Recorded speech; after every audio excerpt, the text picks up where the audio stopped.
The cool clutches of darkness, like a whisper on a midnight breeze, or the skim of fine silk across the flesh.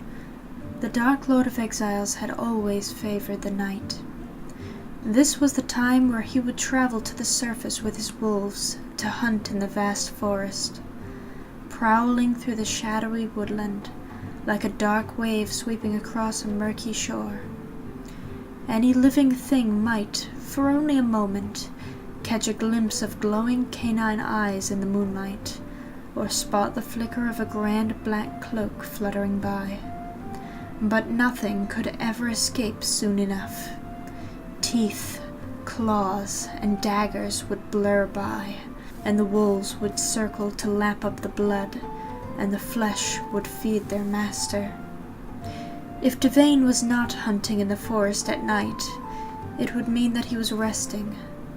Though being immortal, the Dark Lord still required sleep, and that was his intent for this particular night, the night before his wedding. With his bride-to-be sleeping soundly across the fortress, Devane had finally returned to his chamber so that he might also rest. He had thrown his dark cloak from his shoulders and left it sprawled across the bed, reminding him of how the gypsy Justine had looked, lying lifelessly at the end of his bed after he had strangled her.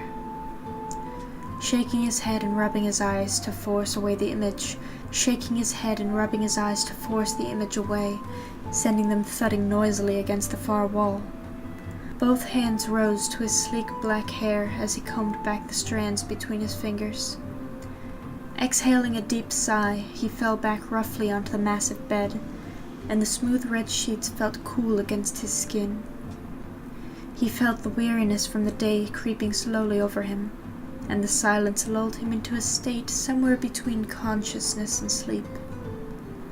His tired mind began to drift into slumber, and soon Devane began to dream.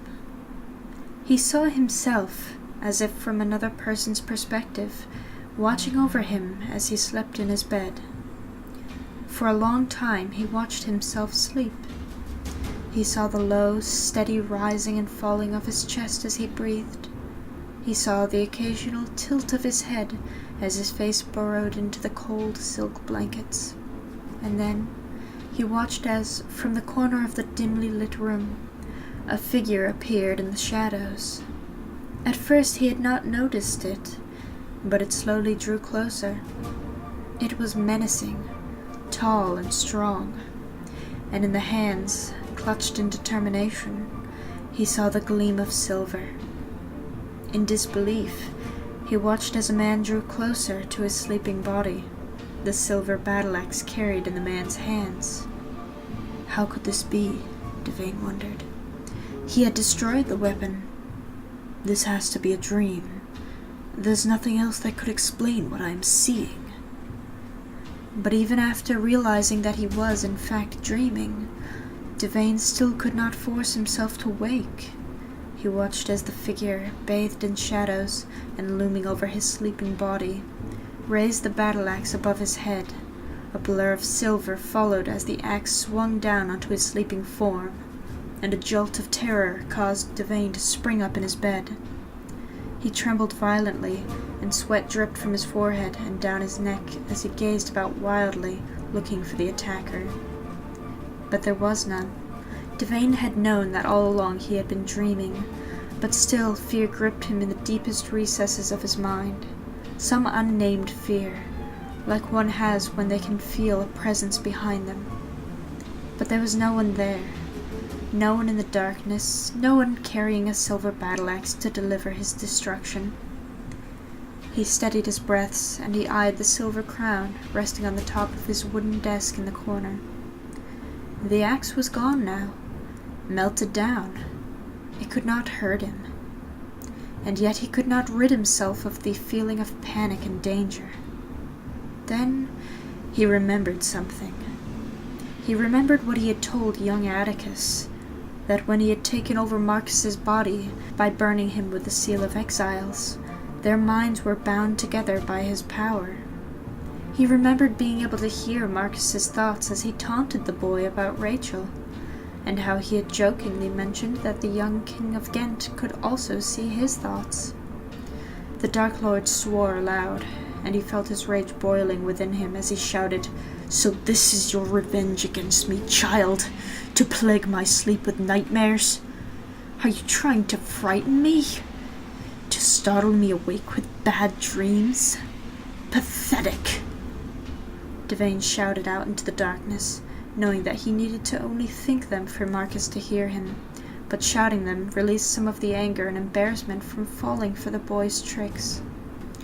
With their minds bound together, Marcus only needed to imagine himself walking into Devane's chambers with the battle axe and killing the Dark Lord, for the image to be imprinted into Devane's exhausted mind as a dream. Devane again ran a hand back through his black hair again, and a glossy layer of sweat coated the hand. But he forced himself to seem composed and confident. In the back of his mind, Devane could hear Marcus threatening him, demanding to be released from Devane's power, or the torment would never stop. Devane's dreams would be filled with nightmarish reminders of the tragedies he had witnessed during Altama's reign, and also he would have to endure his own fear of meeting such a fate. Anything Marcus wanted to conjure up in Devane's mind, he needed only to think it. The Dark Lord growled and stood up from his bed, the sheets piling to the ground in a bundle as Devane marched across the room to a large mirror hanging above his dressing table. His bare feet padded on the stone floor as he stormed to the mirror, staring into his own eyes but speaking to Marcus as he said, "I could have easily ended your miserable life, strangled you to death just as I did that pathetic gypsy girl. But I chose instead to spare you. You should show some gratitude, or I might just change my mind." He could hear the echo in his mind as he stared into his own eyes in the reflection, hearing Marcus say, "Rachel would never forgive you if you killed me. She could never be married to someone who—" Marcus's voice trailed off in Devane's mind. The Dark Lord smiled to himself as he asked, "How much do you really think she cares for you? Are you so sure that she would be so grief-stricken by your death?" Marcus was silent, wanting to believe that Rachel would care enough to not marry Devane if he were killed. Devane chuckled deeply, leaning back from the mirror and looking at himself fully in the reflection, admiring his powerful form as he added, "Believe me, she shall forget you quickly." Marcus, annoyed, imagined the figure of a horrible rotted corpse in the reflection, and the image appeared for a moment in Devane's tired mind.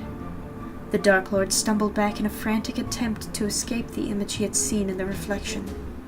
"You dare to toy with me, boy? Do you know what I am capable of?" Though still trembling and now very weary, Devane's arms rose as he clenched his fists, and a loud rumbling sound like thunder filled the chambers of Rekos. The stone caverns were trembling, and it sounded as though the earth might split apart at any moment. The silver crown on the desk across the room clattered to the ground, and in a deafening shatter, the mirror cracked. Devane unflexed his arms and unclenched his fists, which by now were turning white from the strain, and the thundering stopped as soon as he gazed up sternly into the cracked mirror, and he said in a sinister tone, "I could collapse these tunnels down onto your dear Rachel and your friend Atticus. No amount of stone can crush my bones or scratch my flesh. I am immortal, but they are not, and if you care for them at all, you will not disrupt my thoughts again." Marcus was silent, but he understood that Devane had meant what he said.